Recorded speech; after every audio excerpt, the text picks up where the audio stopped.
Okay, Melissa, let's go ahead and come back on video.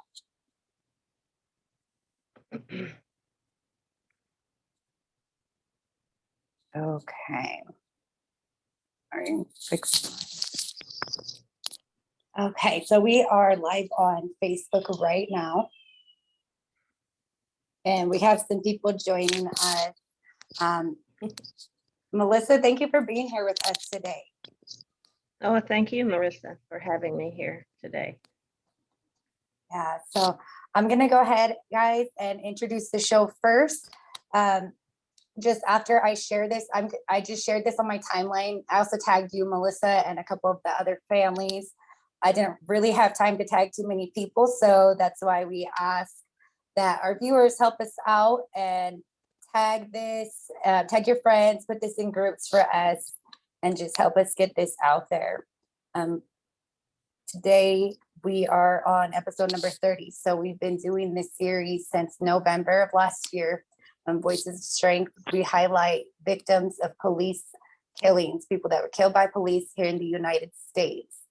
And we're barely on number 30. We can go on for years with this, sadly. But we've had a lot of families on here sharing horrific details and the truth that happened to behind the stories of their loved ones. For those who may not know me, my name is Marissa Barrera, and I'm the sister of Michael Barrera and the founder of Voices of Strength. My brother was killed in 2017. He was murdered by police as well in our hometown. So I began this series to give families a chance to share their loved ones' stories and to put that to really humanize the people and share who they were, and that there are loved ones, that they have a family here that love them and that are still fighting. And just like Melissa, so we have Melissa here today, and if you want to go ahead and introduce yourself real quick, share where you're from, and share your loved one, your son's name. Well, hello, one and all. My name is Melissa Goodblanket. I do go by several different names, indigenous names, but everyone knows me as Melissa. I grew up in southern Georgia. I was born in Washington State, but I've been in Oklahoma for 28 years, and I live among the Cheyenne and Arapaho people here. Our son, Mah-hi-vist Touching Cloud Goodblanket. He was the last one named by his grandfather on his dad's side. And his name translates into English as meaning red. And red bird is a symbol of things to come. So wherever I go, whatever it is I'm doing, if someone asks me to speak on his behalf, I try to come forward in the most positive light that I know how. As we walk through these storms together, I think it's imperative that we turn our darkness into something beautiful, something wonderful, and that we can honor our loved ones in that light, in that way. It's easy to carry anger, but anger only births more of the same thing. And so I want to birth something wonderful, something positive, and emit positive change in my community, in this country where we live. And I don't know how that is going to happen, but I have great faith that it's going to happen, because darkness can exist forever. And our loved ones, to me, gave their lives so that humanity could wake up to what is really going on underneath the surface in our communities, in this country, our townships. And, quite honestly, human beings have made a mess of things on this planet. But human beings have the power and the capacity to turn it all around. And if I can make that kind of offering on behalf of my son, that's what I want to see. I want to see good things to come. So I introduced my son that way. I love it. Gosh, that was beautiful. Like I could feel it. I could feel it. We have people on with us too, and I know they can too. And it's hard. It's really hard to do that, especially, what your family has been through, what all of us who have lived through this have experienced. But we need stuff like that. We need that. And we need those beautiful reminders. So thank you. And when we start these, of course, that's beautiful. And we also start by sharing our loved ones, who they were, like things about anything you would like any funny stories. Families come on here and they share some hilarious stories. Our loved ones, they had their personalities, they had their traits about them, their quirks. And so, yeah. And while you share, for the audience, because I already shared with you, I will be sharing a short video with photos from Melissa and that are the family, so that people can, put some faces to this and to the words you share with us. So yeah, go ahead and take it away. Anything you want to share about your son? He was so young, 18 years old. So however you want to start. Okay, well, at a young age, Mah-hi-vist showed some signs that concerned me. So I reached out and started looking early on for some assistance in the mental health capacity.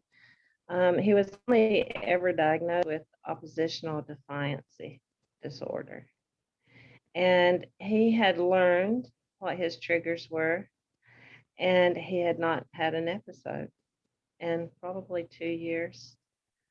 He graduated high school a year ahead of his class, so he maintained his scholastics and had already gone to college for a semester when all this happened. And that particular evening was a very highly sacred evening to us. It was winter solstice, and it did turn into the longest night of the year, literally, for my family. But when I think about Mah-hi-vist, it brings a big smile because he was bigger than life. He had a great personality. He was 6'8" at age 18. Big, And tall. so when he came into a room, everybody noticed him. And he always had his arms out. He always gave hugs. He was always whoop whoop and making people laugh and loving the children and doing things like that. I had found some of his writings, and homelessness and hunger really bothered him. He wanted to see all people treated equally, all people enjoying food, water, housing. It really bothered him that there was an issue in our country with food. He participated there. You see him running. He participated in the Sand Creek Massacre Healing Run. And for those of you who may not know Native American history, Sand Creek Massacre occurred 152 years ago. And the tribes got together, the Northern and Southern Cheyenne and Arapaho tribes got together with the Park Services, and they choreographed a healing run for the youth. And he participated in that 2 years in a row. Following his death, his dad, myself, and his younger brother participated in that run happened to be the 150th year of the massacre. So we are members of the Native American Church. It's considered a ceremony, and it's founded on faith, hope, love, and charity. The door is open for all to come in and pray and worship. The ceremonies last all night, so you're giving up something of comfort to receive something wonderful. And so he grew up like that. He grew up around his native ways. He spent time in North Carolina with my relatives. Uh, he was proud of who he was, and he wanted to see things better for all life on the planet. So that's who my son was. But he was a lot of fun. He was always joking and teasing and picking on you, making you laugh. And yep, that's him. At graduation, he received his class ring. He didn't know he was going to get one. That's him on his travels to Denver on his way to Sand Creek. And that's a portrait that my husband put together. Beautiful. And I don't have that with me. I didn't know you were going to share that, but that's actually a poem that he wrote and gave out as a thank you for all the support he received throughout his life. When he graduated, we had a prayer service for his future, and he gave that poem to everyone who came. And so I don't know it by memory, but that's Yeah, what that is. I seen that one in an article. That there were some really nice articles written that you guys. I obviously understand how the narratives go, so I tend to, I'll read articles that are more quoting families and sharing things about your family. So I seen that on there, and I thought it was really beautiful. Well, we're still waiting for justice, and all that our families ever wanted has been for the truth to be told. It definitely wasn't told throughout this community here. And those who were sitting in offices at that time, they only told their story. And the state of Oklahoma has so many restrictions, and a lot of people don't know this, and I know it's not the only state, but it is difficult to get your hands on reports, police reports. Okay. It seems to be all in the hands of the local district attorney, whoever that might be. And if they don't want you to get anything, you don't get anything. So it's kind of hard to have a case when you can't get the paperwork. We've had, I think it was the last count was 9 different sets of attorneys. Wow. And they all hit the same brick wall. But that evening, they claimed they entered our house and it was a quick thing, but no, they entered our house twice, not once. And when I say there were a lot of people here that wear badges. State Patrol showed up. The first 2 officers were county officers. State Patrol showed up, and we heard later that there was a city cop on our road. We live out in the rural area of this community.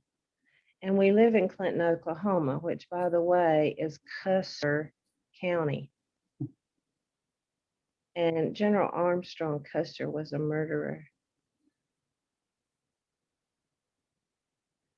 And why this county is called Custer County, and it happens to be the home of the Cheyenne and Arapaho people.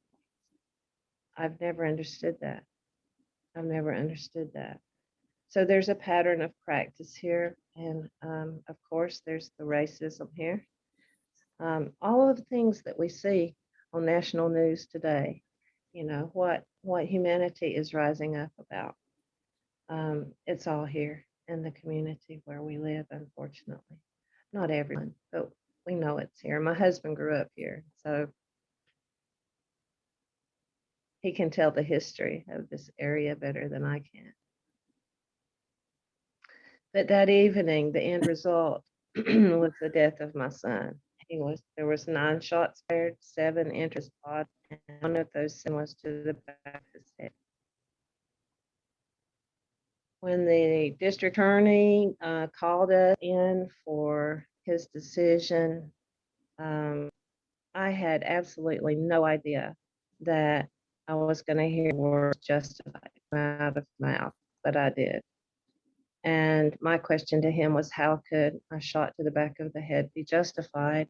And I was specific about it because I do have the medical examiner's report. I know how to read them. I understand the medical terminology.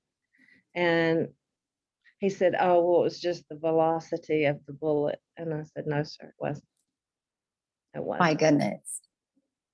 My husband's next question was, well, what about DNA?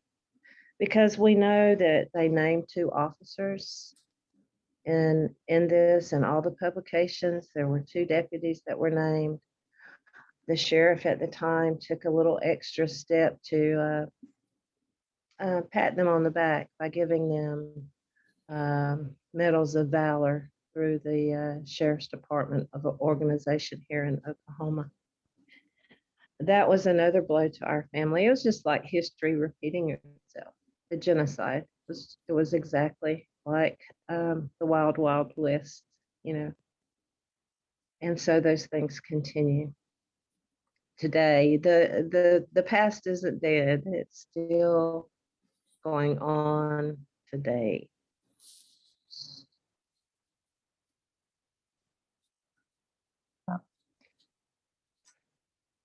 I guess, you know, I want to mention his movie too. Many years ago, 2011, I think, we met a filmmaker who was making his way through Oklahoma through a mutual friend.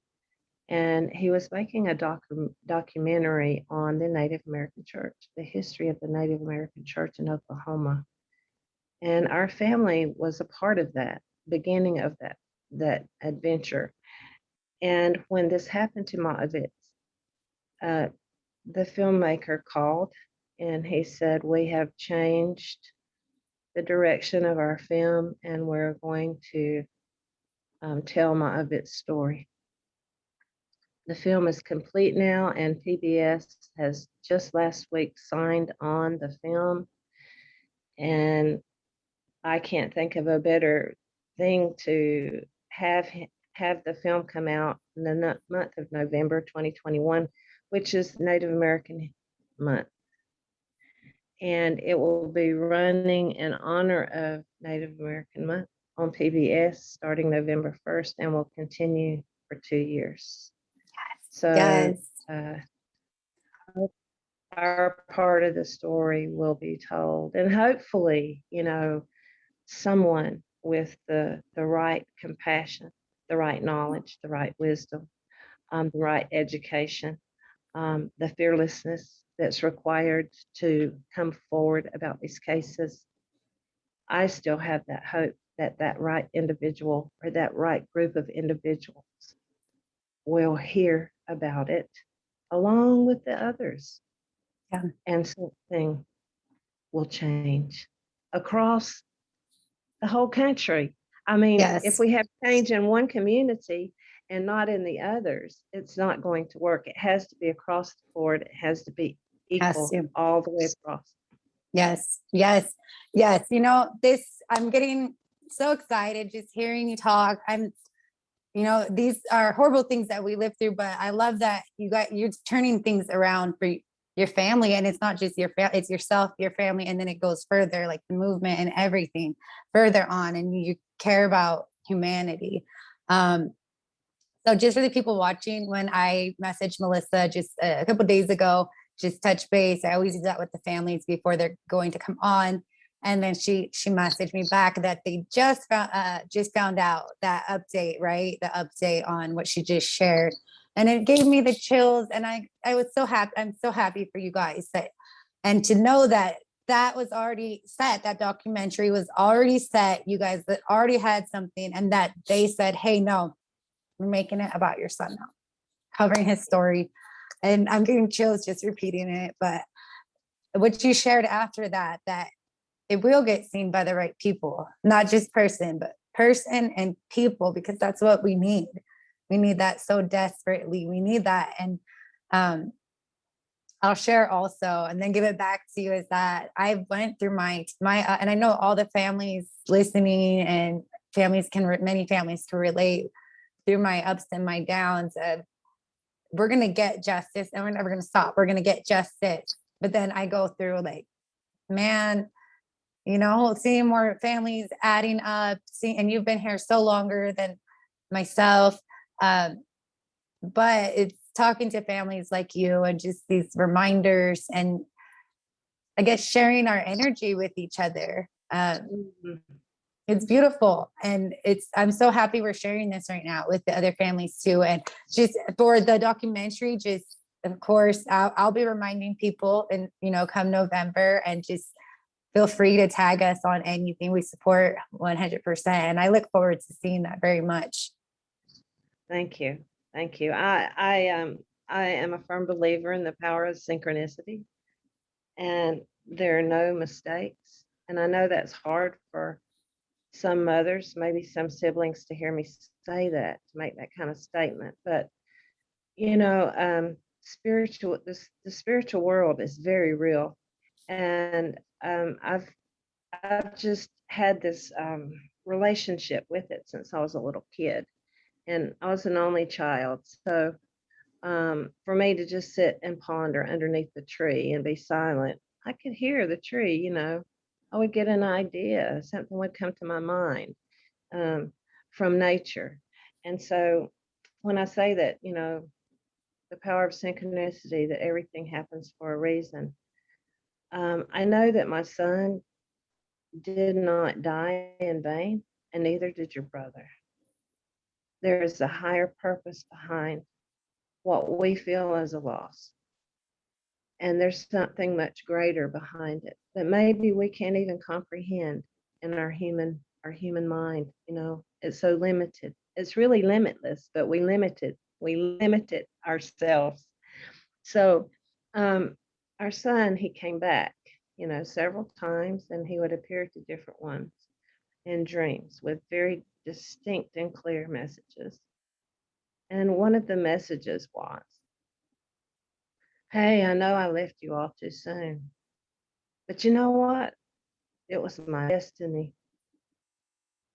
Now I'm going to pause there for a minute, because that's hard for somebody to really absorb.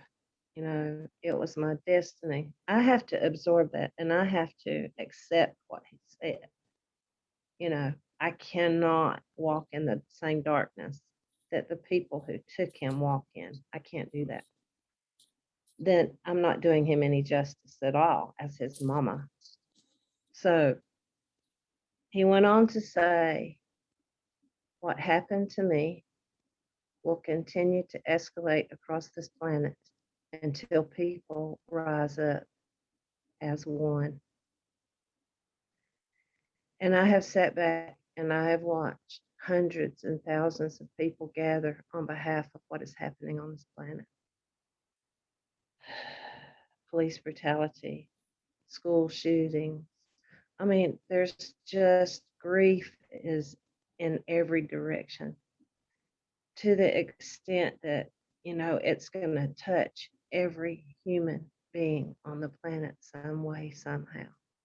This thing that we call grief, great grief, that resides deep inside of us. We know what is just and what is right. We know, we were born to know what compassion is. We were born to know what respect is. We were born to walk that way as human beings. And so that's what I want to do the best I can. I want to walk and hold those things: compassion, integrity, honor, and respect for all life, not just humans. You know, we depend on our outside world, nature, to feed us. We depend on nature to bring us forth a good drink of water that's clear and clean. We depend on nature for the air we breathe, you know? And so I just want to share that much, because there's several dreams that came, and he spoke and he left messages. That's the most powerful message. Then maybe 6 months ago, I had a dream. Haven't dreamed often, and I think it's because I'm so close to my boy, you know. But I had a dream. In that dream, I was taken above the earth, and it felt like he was with me. And the voice said, "Look, look down, look." And I looked, and what I saw were people, just, I mean, like ants. When you stir up an ant bed, there's just thousands and thousands and thousands of ants. And what I saw were people on every street in every town walking. There was no violence. People were just walking, but they were walking to Washington, D.C. And I think if something like that were to happen, our country would have to listen. They would have to hear us. But it would have to be done with love and compassion and honor and respect, no violence. So I'm holding on to that dream. I know there's things coming up in Washington and I would like to be there, but then it's not often readily available to travel for my husband and I. But, we weren't the only ones affected. Our entire community was affected by what happened here. We were all home that evening. My mother was in the home, his grandmother. Our youngest son was home for the holidays from high school. And he has two brothers elsewhere. And he has a sister in California, there where you are, in Escondido. And everyone was affected. Of course, we were all here. And so uh, we can tell the story of what happened here and how unjust it was. We were able to also go a little bit further and have our own DNA people come in our home. And that was horrific. The results of that was horrific. And so those results and those experts, they sit holding the information that they have.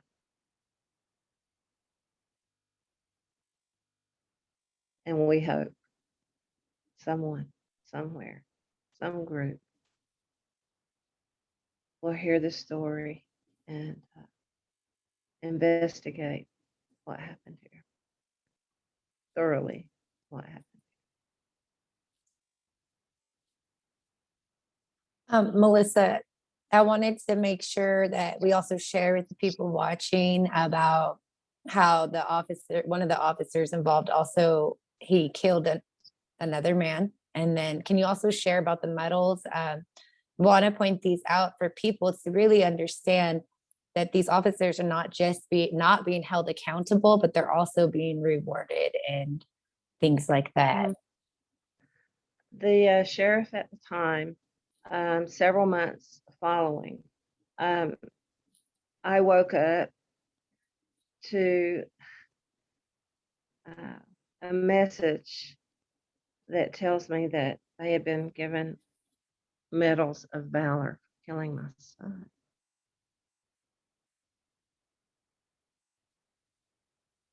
Can you just absorb that for a minute? Is this really happening to me? I thought. What kind of human being does something like that? These are things that went through my mind and my heart. How in the world could that be possible? This day and time. Why? Yes, that did happen. And one of the two officers recently in Oklahoma City, which is it's 84 miles from where I live. Both officers have, moved on from this particular county, but they're still officers.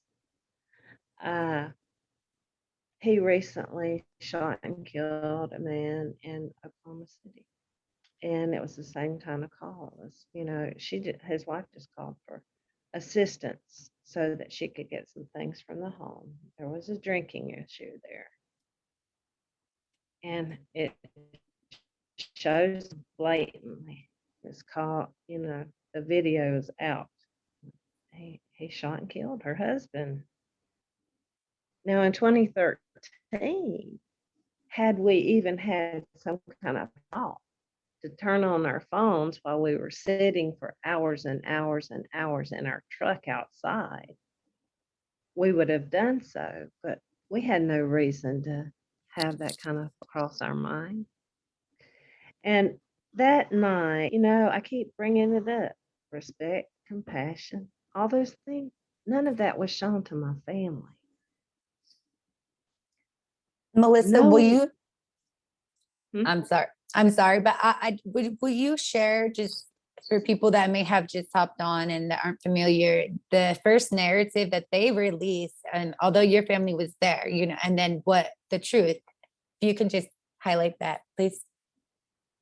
Oh, well, they're saying that the officer held my son off with one hand and shot him.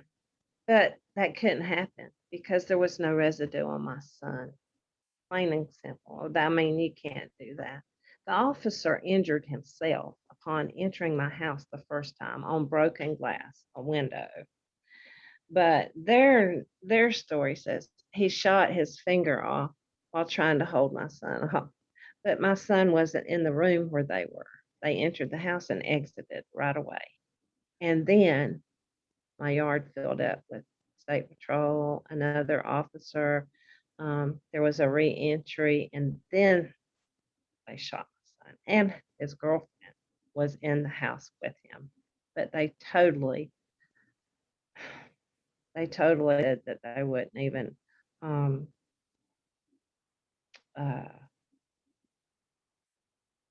her testimony, they wouldn't even consider it. I mean, it sounds like a bad story, a bad book, a story you pick up and you read about, or maybe you go to the movies and you see it. But no, it's real. It's real. And then there is always a connection here in this community.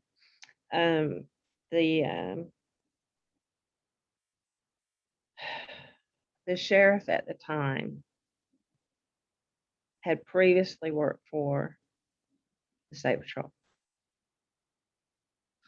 The representative for this area, state representative for this area at the state level, which we went up to see, his daughter was the acting district attorney at the time in this county. I mean, there's just a connection, like you can just put the rope together and they're all connected. And so we know that they haven't told the truth about maybe everyone that was here. We've never had an opportunity to see statements from the two officers that were even named in killers. But we had an outpouring for community. It was 19 degrees here. There was ice on the ground, and my yard filled with old people, young people, babies, people wrapped in blankets. My front yard was full of people.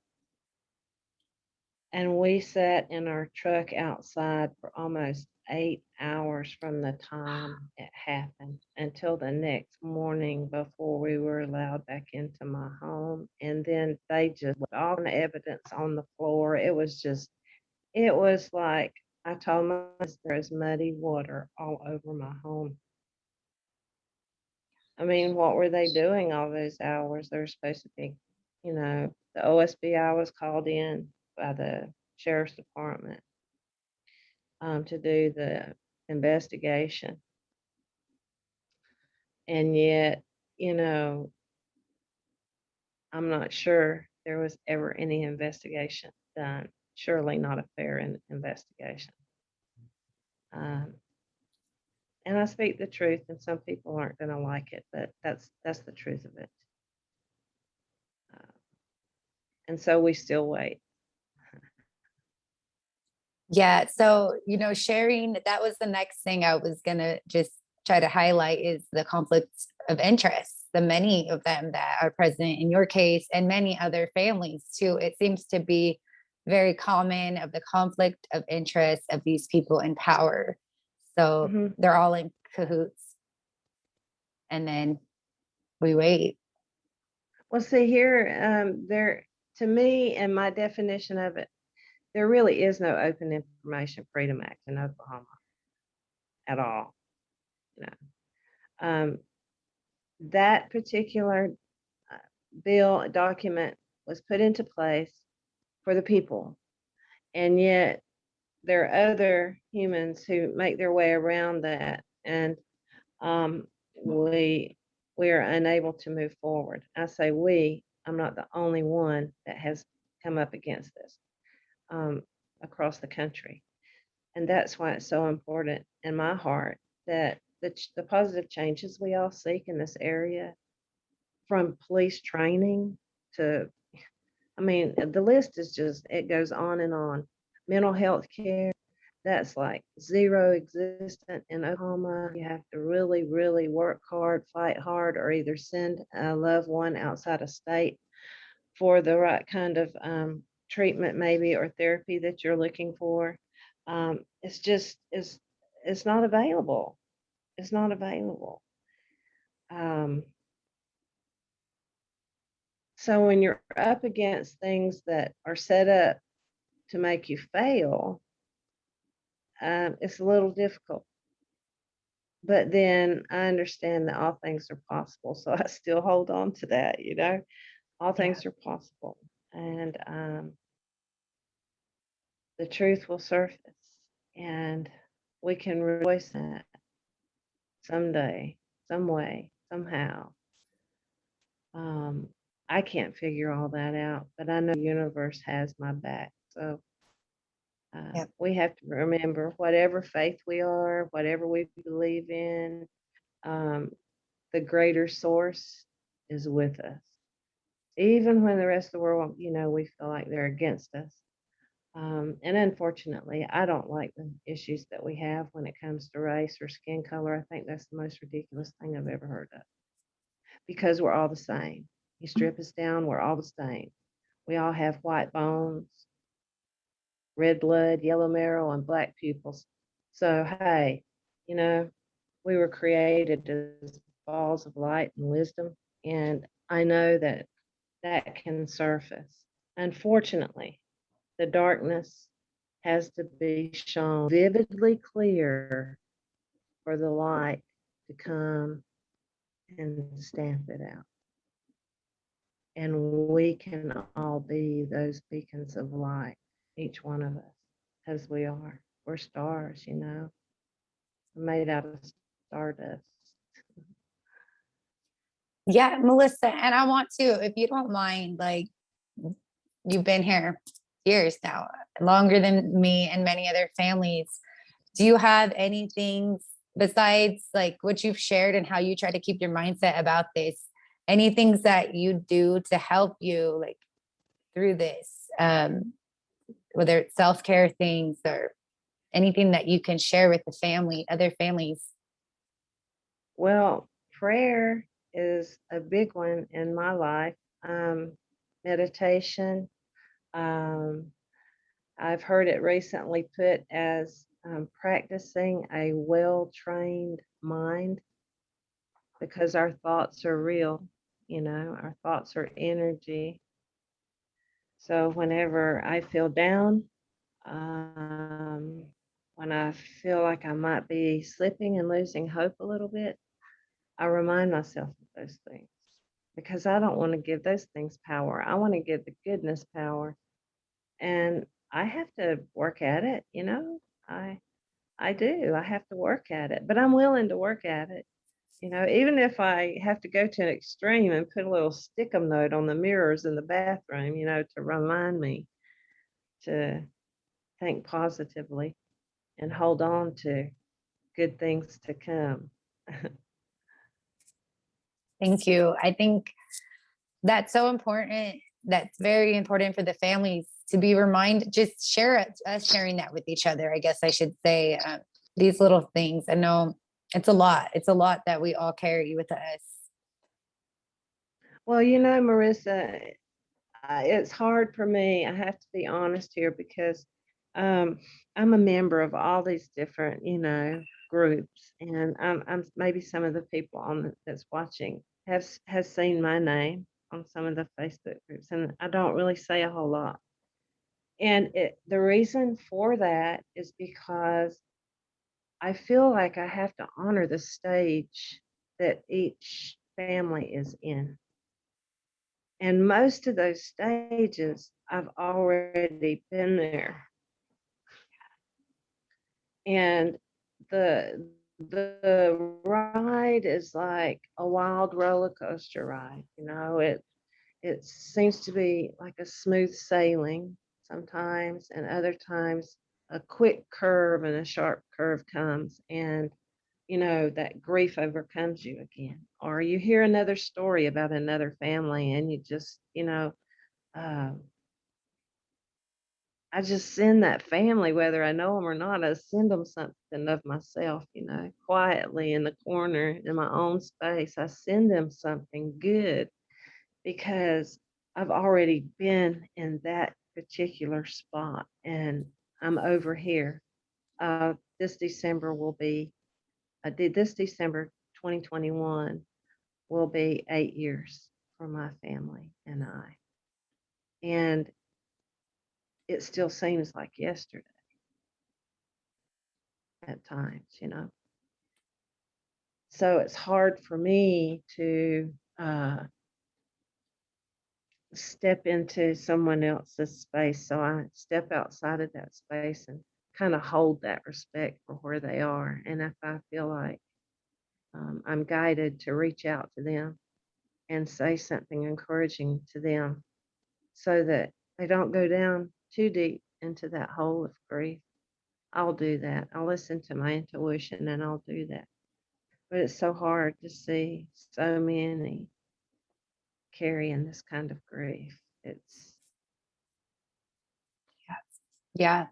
Um, thank you for that answer. And it's funny because um, I feel like you read my mind. While I was listening to you speak, I was thinking, wow, because I've talked to many families over the years, but with the show and getting this much time to really talk to them, because I talked to you guys before we come on and during, I was thinking families were just everyone's in their own different stage. And just even watching this short amount of shows, you can truly see that.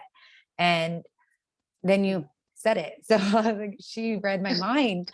And that's the beautiful thing about this. So is that people, even though right now it's mainly families that are watching it, but we do have older families and newer families, and we are getting more supporters each time. But it's important to share these different parts and these different things that we all experience. And 8 years, it sounds really long. yes. But then it's not really, when you think about time, it's not really that long. We're the ones that put that limitlessness, that limit on things, because of our training and how we grew up and how we are in the world, and how we work and go and come. And now we've had COVID here, so I mean, there's just there's so many things happening on the planet simultaneously that create grief. And for me to sit back and see and hear, oh, another family, another young man was shot, a 15-year-old was shot in the back today, blah, blah, blah. I mean, it's like, oh, why? Usually these things come from a fear-based mentality.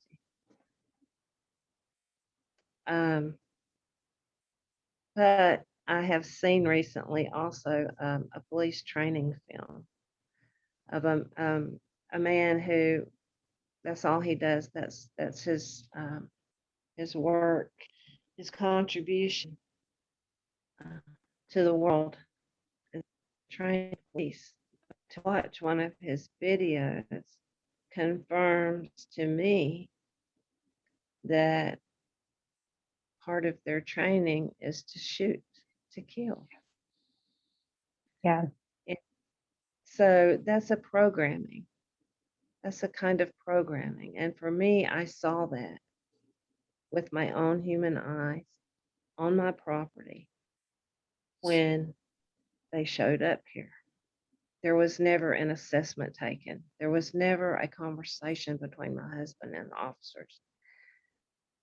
And after 30 minutes of the incident, when the yellow tape came out, it's when I told my husband, they have killed our son. He said, don't say that. I said, there is yellow tape on our home.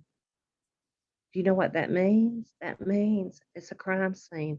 There was no crime committed at my home until they showed up and killed my son. All he needed was a mental assessment. That was it. He had already calmed down by the time they came into the house and asked for his mom and dad. I just want my mom and dad. Can you go outside and get them? And he was refused it. So, you know, when they waited, it had been about 30, 35 minutes had gone by. And I said, when are they going to talk to us? When are they going to talk to us? And I would roll down the window of the truck. Hey, when are y'all going to say something to us? What's going on? I came over. One gentleman came to our truck, tapped with his one finger on the hood of my husband's truck. Sorry, your son didn't make it. That was all the words, sentiments that were offered to my family.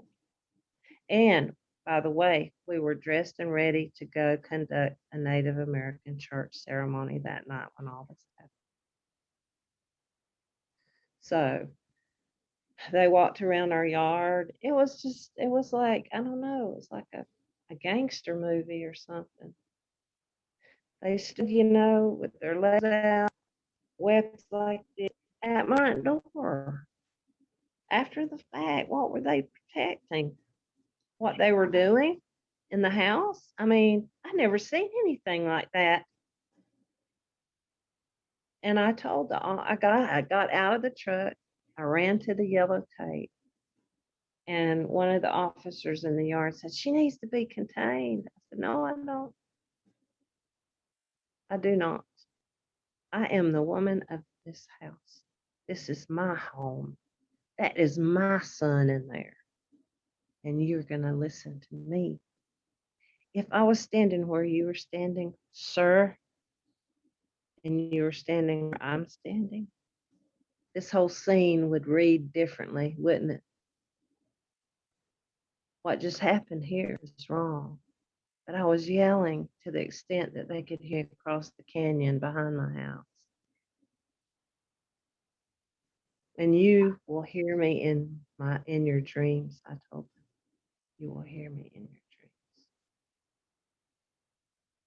They wouldn't even let us see my son.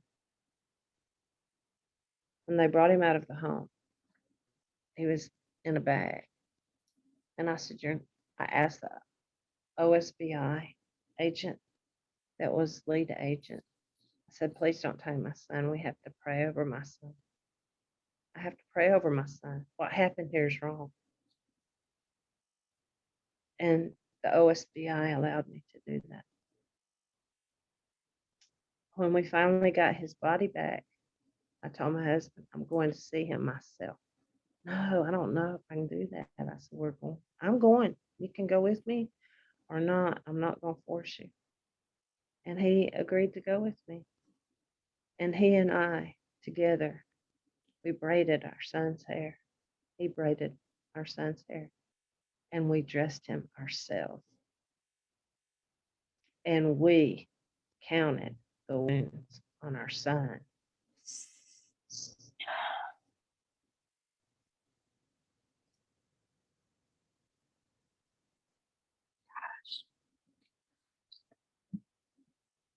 My goodness. There's not even, see, I'm finding myself not even being able to speak.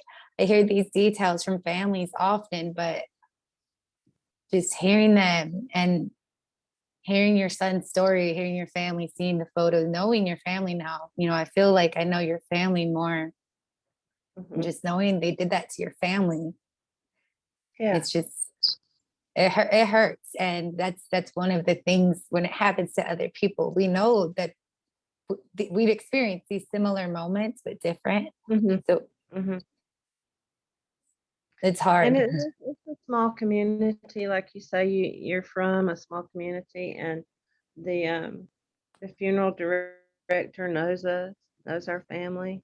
Um, he didn't realize that was our son. Well, he when he came to our home, he realized, it was us and it was our son. And he had known us. He knew Mah-hi-vist since he was a little boy, but he never really knew what his name meant. And when they released the body to come home, um, he told my husband and I, he says, I decided to go after him myself. No, I didn't send my workers after him. I decided to go after him myself out of respect for you, Melissa. Um, but when I got there, I had a strange experience, he said. He pulled up to the Oklahoma State coroner's office, backed in there, and I guess to one side of the building, there's a row of trees. And he said there was a strange noise, loud noise, very loud noise. He never heard the noise before. And when he got out of the ride and looked at the trees, they were full of red birds. Wow. And he, when he realized that was his name, that's what Mah-hi-vist meant. He had to tell us that story. He said that changed my life. He said I've never experienced anything like that, and we just told him, he was thanking you for taking care of him for his mom and dad. That's what he was doing. Wow. That's beautiful. I That mean, is, I can imagine that. I can't imagine that experience. So he's seeing one red bird or two red birds in your yard, or maybe 7 or 8 is nice, but a row of trees filled with red birds. He was making a powerful. statement. He was making a statement. Thank you. Thank you.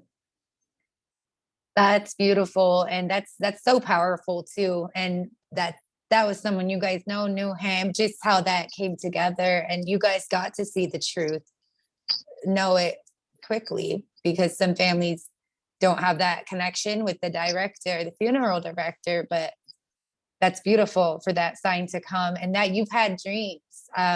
I've had some dreams of my brother there. I go through times where I went through a period where I was getting them almost every night. It hasn't been like that for a while, but those kind of signs, they're beautiful. I love them. Mhm. I get them. I love hearing stories from families like you about them too. Yeah, yeah. Well, they're offerings of strength too.